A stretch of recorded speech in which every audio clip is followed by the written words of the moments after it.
Personalan Superadio DZWB Flash Report.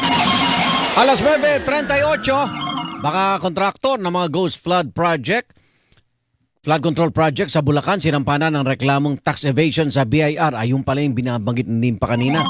Detalya, Nimpa.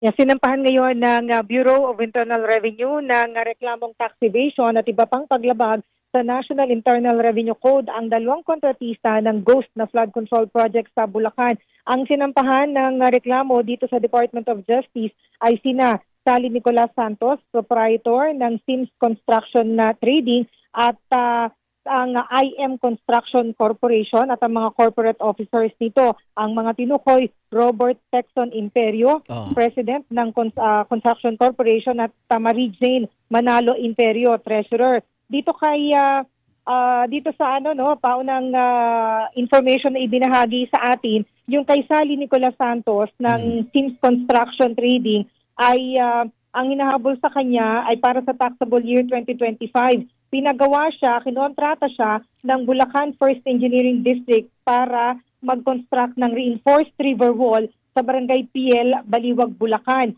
Ang halaga ng kontrata ay 57.73 million pesos. Nabayaran siya ng nasabing halaga, pero sa physical verification ay nabatid, nakumpirma, walang construction ng river wall doon sa site na nakakontrata. At dahil walang actual na accomplishment yung proyekto, walang deductions na claim mula roon, so ibig sabihin hindi na ipagbayad ng tamang buwis, pero nabayaran siya ng 100% ng contract price. So ang reklamo laban sa kanya, tax evasion sa ilalim ng Section 254 ng National Internal Revenue Code, at pangalawa, failure to supply correct and accurate information sa ilalim naman ng Section 255 ng National Internal Revenue Code pa rin.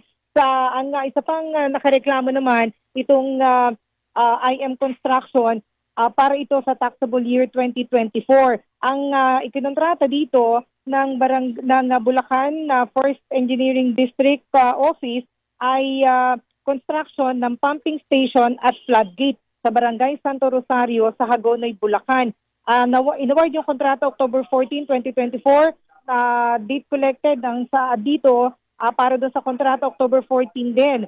Ang kontrata, ang halaga ng kontrata dito, 108.5 million pesos. At yung naibayad dito, ang lumilitaw ay 16.2 million pesos. So ang sabi dito, ang IM Construction, upon physical verification, nakumpirma, wala ding construction ng pumping station at ng floodgate doon sa supposedly ay construction site. So walang accomplishment, so walang